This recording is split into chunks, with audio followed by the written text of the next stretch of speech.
శ్రీ గురుదేవదత్త శ్రీమాత్రే నమః.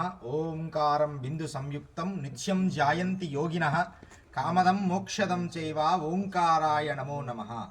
అలాంటి అద్భుతమైన ప్రణవ విద్యలో సిద్ధ విద్య అద్భుతమైనది. అలాంటి సిద్ధ విద్యకి తార్కాణముగా నిరాడంబరత రూపములో ఉండి ధర్మ పరిభాషలో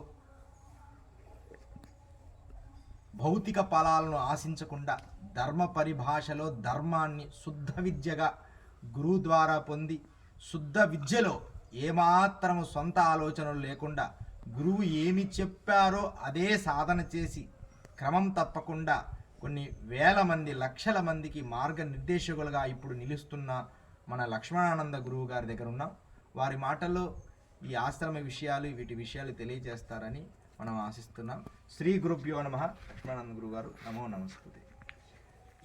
ఈ ఆశ్రమ విషయాలు, ఇక్కడ వాతావరణ విషయాలు, ఈ విద్య మూల రూపం ఏమిటి మీ మాటల్లో ప్రపంచానికి తెలియజేయండి గురువు గారు.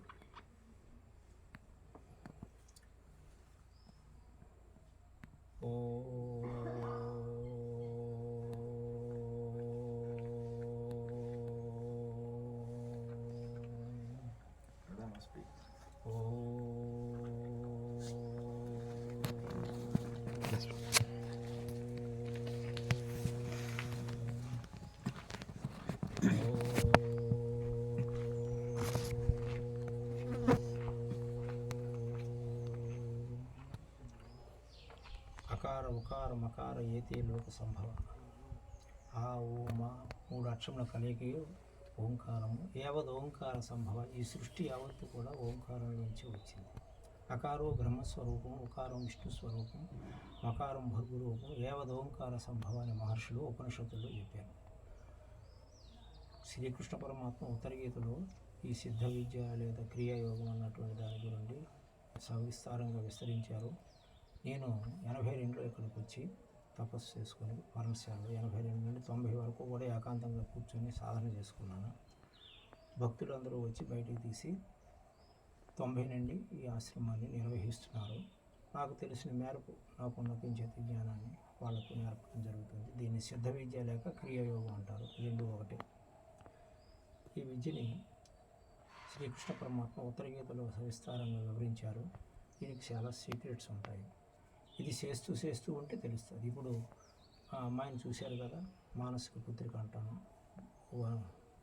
శ్రీకృష్ణానంద భారతి పరమహంస 4 మాసాలు మంచినీళ్ళు కూడా తీసుకోకుండా మహాతార బాబా గుహలోనే ఇక్కడికి వచ్చి ఇక్కడ కూడా తీసుకొని సాధన చేసింది. దీని ఎంత గొప్ప విద్య అన్నటువంటిది తెలుస్తుంది. తర్వాత తీసుకున్నటువంటి వాళ్ళు చాలామంది సాధన చేస్తూ పోతుంటే అనుభవాలు కలిగి ఒకరికి ఒకరు తెలుసుకొని సైన్సిస్టులు మహామేధావులు కూడా వచ్చి ఈ విద్యను తీసుకుంటున్నారు. ఈ విద్య తాలూకు ముఖ్య ఉద్దేశం ఏంటంటే ఆత్మ సాక్షాత్కారం కొరకు, దేన్ని ఆశించడం కాదు.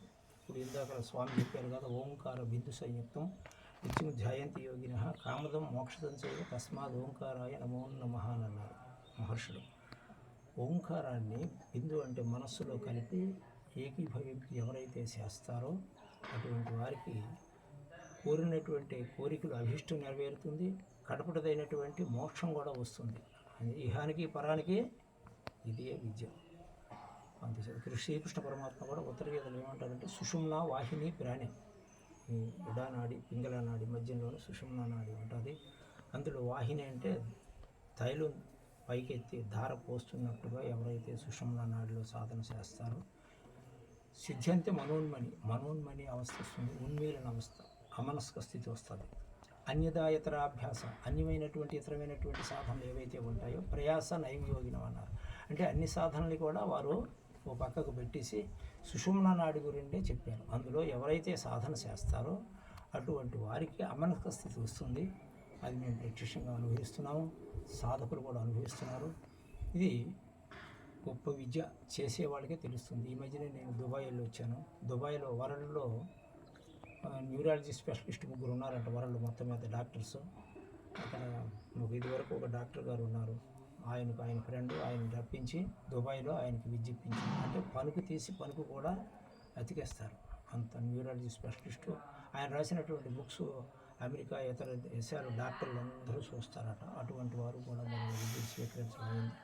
నేను మన దుబాయ్ ప్రాంతంలో వెళ్ళేటప్పుడు 250 మంది నుండి 300 వరకు కూడా మన ఇండియాలోనూ అక్కడ విద్యని ఇవ్వడం జరిగింది. ఇప్పుడు ప్రశ్న ఏంటంటే ఈ సిద్ధ విద్యకు మించి లేదని చెప్పి కృష్ణుడే చెప్పాడు. అన్యదా ఇతరాభ్యాస అన్నారు, అంటే ఇతరత్ర ప్రయత్నాలు ఇంపాసిబుల్, అవసరం లేదని చెప్పారు. కాబట్టి ప్రతి ఒక్కరూ కూడా దీన్ని అర్థం చేసుకొని నతస్య ప్రాణ వృత్కామంతి అత్రైవ సమీలియంతే. జ్ఞానికి ప్రాణం పుట్టిన చోటనే లయం కావాలి.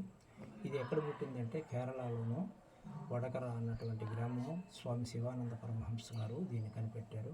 భార్య మరణం తర్వాత సడన్గా మారిపోయి ఉద్యోగం వదిలేసి ఒక అరణ్య ప్రదేశంలో వెళితే 2 సిద్ధ పురుషులు వచ్చి ఆయనకు చెప్తారు. అది పదే స్వామి చేసుకొని శిరస్సులో ప్రాణం ఉండిపోయింది. శరీరం తుప్పల్లో ఉండిపోయి 3 సంవత్సరాలు తుప్పల్లో ఉండిపోయారు. తర్వాత బయటకు వచ్చిన తర్వాత వాళ్ళ సమాజం పాడైపోతుందని 6,50,000 మందికి ఈ విద్యను ఇతర దేశాల్లోనూ ఈ దేశాల్లోనూ ప్రబోధన చేసి మళ్ళీ జీవ సమాధి పళనిలో అయిపోయారు. పళని వాళ్ళు వాహనాలు ఇవ్వక అక్కడే సమాధి చేద్దాం అనుకున్నారు వారిని, పార్థివ దేహాన్ని, జీవ సమాధి కదా. అయితే వాళ్ళు కేరళ వాళ్ళు గడిచివారు 3 రోజుల తర్వాత వారిని తీసుకెళ్ళడానికి కారు తీసుకొచ్చి కారు ఎక్కిస్తుండగా కారు రేకు తగిలి బ్లడ్ వచ్చింది. అయ్యో జీవ సమాధి అయ్యారని అప్పుడు తెలుసుకొని వడగర వారి స్వగ్రామము, గ్రామానికి కొంత దూరంలో 100 ఎకరాల స్థలంలోనూ ఆశ్రమాన్ని నిర్మాణం చేశారు. జీవ సమాధిని పొందారు. 1949 జూన్ 21 వారి శిష్యులే మా గురుదేవుడు రామానంద పరమహంస. వారిది కామన్వలస అన్నటువంటి కుగ్రామంలో వారు 92లో దేహాన్ని సాధించారు. వారి ఆశ్రమం కూడా అక్కడ ఉంది. ఇక్కడ నేను పర్ణశాల వేసుకొని 8 ఏళ్ళు ఏకాంతంగా రీసెర్చ్ చేశాను. ఇది మహత్తరమైనటువంటి విద్య, దీని తర్వాత విద్య లేదని మహర్షులే చెప్పారు. నానావిధ విచారిస్తున్న అసాధ్యం